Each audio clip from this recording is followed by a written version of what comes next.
Hi friends, ನಿಮ್ಮೆಲ್ಲರಿಗೂ ಕೂಡ ನಿಮ್ಮದೇ ಆಗಿರ್ತಕ್ಕಂಥ ಯೂಟ್ಯೂಬ್ ಚಾನಲ್ ಸ್ಟಡಿ ವಿತ್ ಪರಶುರಾಮ್ಗೆ ಸ್ವಾಗತ ಅಂತ ಹೇಳ್ತಾ, ಇಂದಿನ ವಿಡಿಯೋದಲ್ಲಿ ನಾನು ನಾಳೆ 4/4/2026 ನಡೀತಕ್ಕಂಥ 8ನೇ ತರಗತಿ ವಿಜ್ಞಾನ ವಿಷಯದಲ್ಲಿ ಪ್ರಾಕ್ಟೀಸ್ ಪೇಪರ್ 3 ಹಾಕ್ತಾ ಇದ್ದೀನಿ. 50 ಅಂಕಗಳಿಗಿರ್ತಕ್ಕಂಥದ್ದು. ಇದನ್ನು ನಾವು DSCRT ಅವರ ಬ್ಲೂ ಪ್ರಿಂಟ್ ಮೇಲೇ ರಚನೆ ಮಾಡಿದ್ದೀವಿ.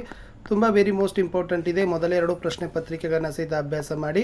ಸೊ ಇನ್ನೂ ಒಂದು ಪ್ರಶ್ನೆ ಪತ್ರಿಕೆ ಬರ್ತದೆ, ಅದನ್ನು ಕೂಡ ನೋಡಿ ಅಂತ ಹೇಳ್ತಾ ಲೈಕ್, ಶೇರ್ ಮತ್ತು ಸಬ್ಸ್ಕ್ರೈಬ್ ಮಾಡೋದನ್ನು ಮಾತ್ರ ಮರೆಯದಿರಿ. ಈ ಕ್ವಶನ್ ಪೇಪರ್ ತುಂಬಾ ಇಂಪಾರ್ಟೆಂಟ್ ಅದ. ಎಸ್, ಫಸ್ಟ್ ಒನ್, ನೈಸರ್ಗಿಕ ಸಂಪನ್ಮೂಲಕ್ಕೆ ಉದಾಹರಣೆಯಲ್ಲದ ವಸ್ತು ಅಂತ ಕೇಳಿದ್ದಾರೆ. ಯಾವುದು ಉದಾಹರಣೆ ಅಲ್ಲ ಅಂದರೆ option D, plastic is the right answer. Second one, ಒತ್ತಡದ SI ಏಕಮಾನ ಅಂತ ಕೇಳಿದ್ದಾರೆ. ಸೊ ಒತ್ತಡದ SI ಏಕಮಾನ ಬಂದ್ಬಿಟ್ಟು newton per meter is the right one. Third one, ಘರ್ಷಣೆಯನ್ನು ಕಡಿಮೆ ಮಾಡಲು ಅತಿ ಸಾಮಾನ್ಯವಾಗಿ ಬಳಸ್ತಕ್ಕಂಥ ವಸ್ತು ಯಾವುದು ಅಂತ ಕೇಳಿದರೆ ಆಪ್ಷನ್ ಎ, ಎಣ್ಣೆ ಅನ್ನೋದು ಸರಿ ಇದೆ. 4ನೇ ಪ್ರಶ್ನೆ, ಜೀವ ವೈವಿಧ್ಯತೆಯ ಸಂರಕ್ಷಣೆಯನ್ನು ಅನುಕೂಲಿಸುವ ಒಂದು ಪ್ರಕ್ರಿಯೆ ಅಂತ ಕೇಳಿದರೆ ನಾವು ಜೀವ ವೈವಿಧ್ಯತೆಯನ್ನು ಸಂರಕ್ಷಣೆ ಮಾಡಲಿಕ್ಕೆ ಮರು ಅರಣ್ಯೀಕರಣವನ್ನು ಮಾಡ್ಬೋದು. ಸೊ ಮರು ಅರಣ್ಯೀಕರಣ ಅನ್ನೋದು ಸರಿಯಾದ ಉತ್ತರ ಇತ್ತು. 5ನೇ ಪ್ರಶ್ನೆ, ಸೂರ್ಯನ ಬೆಳಕು ಅನ್ನೋದು ಏನು? ಎಸ್, ಸೂರ್ಯನ ಬೆಳಕು ಅಂತಕ್ಕಂಥದ್ದು ಅದು 7 ಬಣ್ಣಗಳ ಸಂಯೋಜನೆ ಅಂತಕ್ಕಂಥ ಆಯ್ಕೆ ಇದೆ ನೋಡಿ, ಅದು ಸರಿಯಾದ ಉತ್ತರ. 1 ಮಾರ್ಕರ್ ಕ್ವಶನ್ 5 ಇದ್ದಾವೆ. ಎಸ್, 6ನೇ ಪ್ರಶ್ನೆ ಇತ್ತು, ಸೂಕ್ಷ್ಮ ಜೀವಿಗಳು ಎಲ್ಲಿ ವಾಸಿಸ್ತವೆ ಅಂತ ಕೇಳಿದ್ದಾರೆ. ಶೀತ ಪ್ರದೇಶ, ಬಿಸಿ ನೀರಿನ ಬುಗ್ಗೆ ಮತ್ತು ಜೌಗು ಪ್ರದೇಶಗಳಲ್ಲಿ ಸೂಕ್ಷ್ಮ ಜೀವಿಗಳು ವಾಸಿಸ್ತವೆ. ಕಳೆನಾಶಕಕ್ಕೆ ಒಂದು ಉದಾಹರಣೆ ಕೊಡಿ ಅಂತ ಕೇಳಿದ್ದಾರೆ. 2,4-D ಅಂತ ಬರ್ತದೆ. ಇನ್ನು 8ನೇ ಪ್ರಶ್ನೆ, ಗುರುತ್ವ ಬಲ ಅಂದರೆ ಏನು ಅಂತ ಕೇಳಿದರು. ಎಸ್, ಭೂಮಿ ಅಥವಾ ಯಾವುದೇ ದ್ರವ್ಯವು ತನ್ನತ್ತ ಇನ್ನೊಂದು ವಸ್ತುವನ್ನು ಆಕರ್ಷಿಸ್ತಕ್ಕಂಥ ಸಹಜವಾದ ಬಲಕ್ಕೆ ಏನಂತ ಕರೀತಾರೆ? ಗುರುತ್ವ ಬಲ ಅಂತ ಕರೀತಾರೆ. ಪ್ರಶ್ನೆ 9, ಬರಗಾಲಕ್ಕೆ 2 ಮೂಲ ಕಾರಣಗಳನ್ನು ಬರೀರಿ. ಸೊ ಬರಗಾಲಕ್ಕೆ ಮೂಲ 2 ಕಾರಣಗಳಂದರೆ ಒಂದು ಅರಣ್ಯದ ನಾಶ, ಇನ್ನೊಂದು ಕಡಿಮೆ ಮಳೆಯ ಪ್ರಮಾಣ. ಪ್ರಶ್ನೆ 10, ಮರದ ಗೋಡೆಯ ಮತ್ತೊಂದು ಬದಿಯಲ್ಲಿ ನೋಡಲಾಗೋದಿಲ್ಲ ಏಕೆ ಅಂತ ಕೇಳಿದ್ದಾರೆ.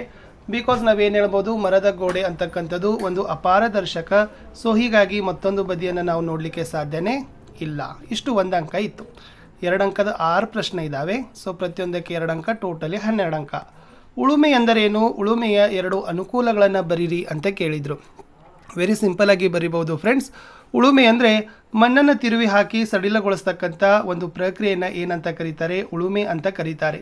ಇದರ ಮುಖ್ಯವಾಗಿರ್ತಕ್ಕಂಥ 2 ಅನುಕೂಲಗಳೇನಪ್ಪ ಅಂದರೆ, ಒಂದು ಮಣ್ಣಿನಲ್ಲಿ ಬೀಜ ಬಿತ್ತನೆಗೆ ಅನುಕೂಲವಾಗ್ತದೆ.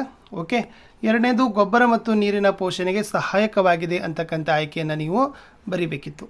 ಮುಂದಿನ ಪ್ರಶ್ನೆ, ಘರ್ಷಣಾ ಬಲದ 2 ಅನುಕೂಲಗಳನ್ನು ಬರೀರಿ. ಇಲ್ಲಿ ಘರ್ಷಣಾ ಬಲದ 2 ಅನುಕೂಲಗಳಂದರೆ, ಸೊ ಮುಖ್ಯವಾಗಿ ಇದು ನಮ್ಮ ಪಾದಗಳು ಮತ್ತು ನೆಲದ ನಡುವೆ ಅಗತ್ಯವಾದ ಹಿಡಿತವನ್ನು ನೀಡುವ ಮೂಲಕ ನಡಿಲಿಕ್ಕೆ ಸಹಾಯ ಮಾಡ್ತದೆ, ಮತ್ತು ಅದು ನಮ್ಮನ್ನು ಶಕ್ತವನ್ನಗೊಳಿಸ್ತದೆ ಅಂತಕ್ಕಂಥ ಆಯ್ಕೆಯನ್ನು ನೀವು ಬರೆದ್ರೆ ಸೊ 2 ಪಾಯಿಂಟ್ಸ್ ಆಗ್ತವೆ, ನಿಮಗೆ 2 ಅಂಕಗಳನ್ನು ಕೊಡ್ತಾರೆ. ಪ್ರಶ್ನೆ 13, ಅಳಿದು ಹೋದ ಪ್ರಭೇದಗಳು ಅಂದರೆ ಏನು? ಅದಕ್ಕೆ 2 ಉದಾಹರಣೆಗಳನ್ನು ಬರೀರಿ ಅಂತ ಕೇಳಿದ್ದಾರೆ. ಸೊ ಗೊತ್ತಿರಲಿ ಫ್ರೆಂಡ್ಸ್, ಅಳಿದು ಹೋದ ಪ್ರಭೇದಗಳಂತಂದರೆ ಕಡಿಮೆ ಸಂಖ್ಯೆಯಾಗುತ್ತಿರುವ ಹಾಗೂ ನಾಶದ ಅಂಚಿನಲ್ಲಿರುವ ಪ್ರಭೇದಗಳನ್ನು ನಾವೇನಂತೀವಪ್ಪ ಅಂದ್ರೆ ಅಳಿವಿನಂಚಿನಲ್ಲಿರುವ ಪ್ರಭೇದಗಳು ಅಂತ ಕರಿತೀವಿ. ಇದು ಇಂಪಾರ್ಟೆಂಟ್ ಇತ್ತು. ಓಕೆನಾ.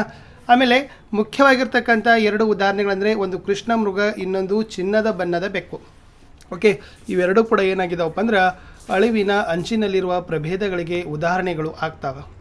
ಪ್ರಶ್ನೆ 14, ಬಲ್ಬ್ ಹೇಗೆ ಬೆಳಕನ್ನು ನೀಡ್ತದೆ? ಎಸ್, ಉತ್ತರ, ವಿದ್ಯುತ್ನ ಶಾಖೋತ್ಪನ್ನ ಪರಿಣಾಮದಿಂದಾಗಿ ಬಲ್ಬ್ನಲ್ಲಿರುವ ತಂತಿ ಕಾದು ಹೆಚ್ಚಿನ ತಾಪದಲ್ಲಿ ಬಲ್ಬ್ ಬೆಳಕನ್ನು ನೀಡ್ತದೆ ಅಂತ ಬರೆದ್ರೆ ಸಾಕು.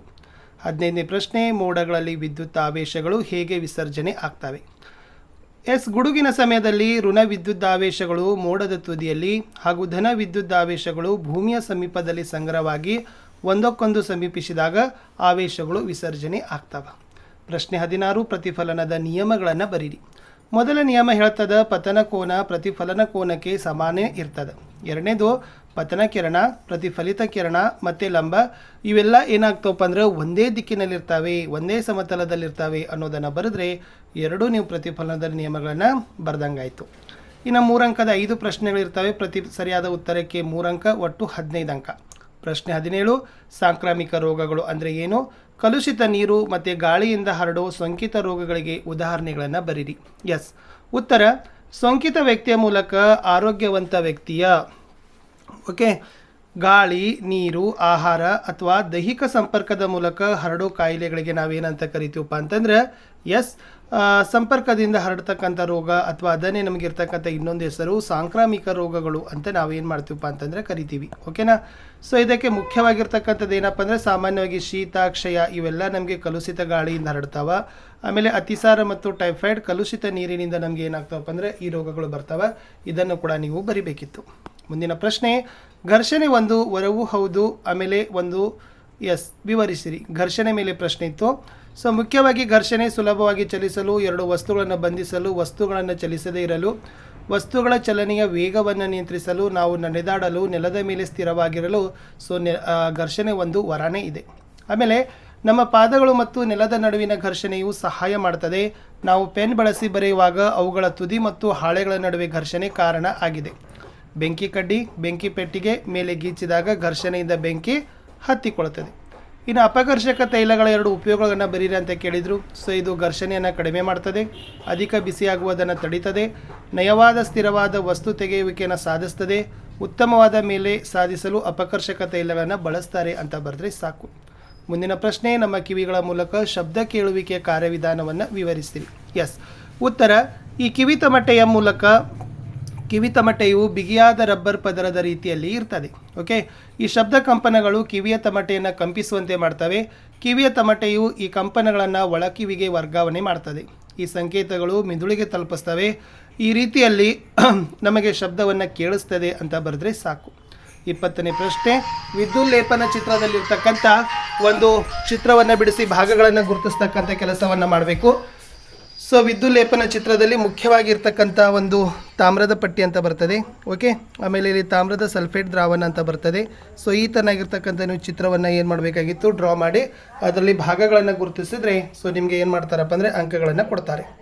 ನೆಕ್ಸ್ಟ್ ಒನ್, ಪ್ರೌಢಾವಸ್ಥೆಯಲ್ಲಿ ಕಂಡುಬರ್ತಕ್ಕಂಥ ಹುಡುಗರಲ್ಲಿ ಕಂಡುಬರುವ ಬದಲಾವಣೆಗಳನ್ನು ಕೇಳಿದ್ದಾರೆ. ಇಲ್ಲಿ ಮೀಸೆ ಬರೋದಾಗಿರ್ಬೋದು, ಧ್ವನಿ ಪೆಟ್ಟಿಗೆ ಒಡೆಯೋದು, ಮುಖ, ಎದೆ, ಕಂಕುಳ ಮತ್ತು ಜನನೇಂದ್ರಿಯಗಳ ಮೇಲೆ ಕೂದಲು ಬೆಳೆಯೋದು, ರಾತ್ರಿ ವೇಳೆ ಶಿಶ್ನವನ್ನು ನಿಮಿರೋದು ಇವು ಹುಡುಗರಲ್ಲಿ ಕಂಡುಬರ್ತಕ್ಕಂಥ ಬದಲಾವಣೆಗಳು ಆಗಿದ್ದಾವೆ. ಇನ್ನು ಮಗುವೊಂದರ ಲಿಂಗ ನಿರ್ಧಾರಣೆ ಹೇಗೆ ಆಗ್ತದೆ ಅಂತ ಕೇಳಿದ್ದಾರೆ. ಪುರುಷರಲ್ಲಿ XY ಎಂಬ 2 ಲಿಂಗ ವರ್ಣತಂತುಗಳು ಇರ್ತವೆ. ಸ್ತ್ರೀಯರಲ್ಲಿ XX ಲಿಂಗ ವರ್ಣತಂತುಗಳು ಇರ್ತವೆ. ಈ ಪುರುಷರಲ್ಲಿ Y ವರ್ಣತಂತು ಸ್ತ್ರೀಯರ ಯಾವುದೇ Xನೊಂದಿಗೆ ಸೇರಿದಾಗ ಮಗು ಗಂಡು ಆಗ್ತದೆ. ಪುರುಷರ X ವರ್ಣತಂತು ಸ್ತ್ರೀಯರ ಯಾವುದೇ Xನೊಂದಿಗೆ ಸೇರಿದಾಗ ಆ ಮಗು ಹೆಣ್ಣಾಗ್ತದೆ ಅಂತ ಬರೆದ್ರೆ ಸಾಕು. ಇನ್ನು ಲಾಸ್ಟ್ 4 ಮಾರ್ಕರ್ ಕ್ವಶನ್, ಕಲ್ಲಿದ್ದಲು ರೂಪುಗೊಳ್ಳುವ ಪ್ರಕ್ರಿಯೆಯನ್ನು ವಿವರಿಸಿರಿ. ಸುಮಾರು 300 ಮಿಲಿಯನ್ ವರ್ಷಗಳ ಹಿಂದೆ ಭೂಮಿ ತಗ್ಗಾದ ತೇವಾಂಶದಿಂದ ಕೂಡಿದ ಪ್ರದೇಶಗಳಲ್ಲಿ ದಟ್ಟವಾದ ಅರಣ್ಯ ಹೊಂದಿತ್ತು.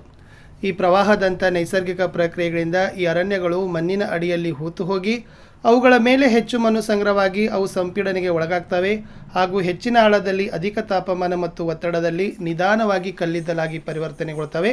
ಹೀಗೆ ಕಲ್ಲಿದ್ದಲು ಮುಖ್ಯವಾಗಿ ಕಾರ್ಬನನ್ನು ಹೊಂದಿದೆ. ಇನ್ನು ಮಾನವನ ಹೆಣ್ಣು ಸಂತಾನೋತ್ಪತ್ತಿ ವ್ಯೂಹದ ರಚನೆಯನ್ನು ತೋರಿಸ್ತಕ್ಕಂಥ ಚಿತ್ರ ಕೇಳಿದ್ದಾರೆ. ಇದರಲ್ಲಿ ಇದೇ ಥರನಾಗಿರ್ತಕ್ಕಂಥ ಅಂಡನಾಳ, ಗರ್ಭಾಶಯ ಮತ್ತು ಅಂಡಾಶಯಗಳನ್ನು ಏನು ಮಾಡಬೇಕು, ಗುರುತಿಸಿ ನೀಟಾಗಿ ಚಿತ್ರವನ್ನು ಬಿಡಿಸಬೇಕು. ಲಾಸ್ಟ್ 5 ಮಾರ್ಕರಲ್ಲಿ ಕೇಳಿದರು, ವಸ್ತುಗಳನ್ನು ದಹಿಸಲು ಆಕ್ಸಿಜನ್ ಅವಶ್ಯಕ ಎಂದು ತೋರಿಸ್ತಕ್ಕಂಥ ಒಂದು ಚಟುವಟಿಕೆಯನ್ನು ವಿವರಿಸಿರಿ. ಉರಿಯುತ್ತಿರುವ ಮೇಣದ ಬತ್ತಿಯನ್ನು ಮೇಜಿನ ಮೇಲೆ ಅಂಟಿಸಬೇಕು. ಮೇಣದ ಬತ್ತಿಯ ಎರಡೂ ಬದಿ ಒಂದೊಂದು ಚಿಕ್ಕ ಮರದ ತುಂಡನ್ನು ಇಟ್ಟು ಒಂದು ಗಾಜಿನ ಚಿಮಣಿಯನ್ನು ಮೇಣದ ಬತ್ತಿಯ ಮೇಲೆ ಬೋರಲು ಹಾಕಿ ಮೇಣದ ಬತ್ತಿ ಸರಾಗವಾಗಿ ಉರಿತದೆ, ಏಕೆಂದರೆ ಗಾಳಿ ಕೆಳಗಿನಿಂದ ಪ್ರವೇಶಿಸುತ್ತದೆ. ಮರದ ತುಂಡುಗಳನ್ನು ತೆಗೆದಾಗ ಕೆಳಗಿನಿಂದ ಗಾಳಿಯ ಪ್ರವೇಶ ನಿಂತು ಹೋಗಿ ಜ್ವಾಲೆ ಮಿನುಗ್ತದೆ ಹಾಗೂ ಹೊಗೆಯನ್ನು ಉಂಟು ಮಾಡ್ತದೆ. ಚಿಮಣಿಯ ಮೇಲೆ ಗಾಜಿನ ತಟ್ಟೆಯನ್ನು ಇರಿಸಿದಾಗ ಜ್ವಾಲೆ ನಂದಿ ಹೋಗ್ತದೆ. ತೀರ್ಮಾನ, ಈ ಪ್ರಯೋಗದ ಮೂಲಕ ವಸ್ತು ಉರಿಯಲು ಆಕ್ಸಿಜನ್ ಅವಶ್ಯಕ ಅಂತ ತಿಳಿಬಹುದು ಅಂತ ಬರೆದ್ರೆ ಸಾಕು.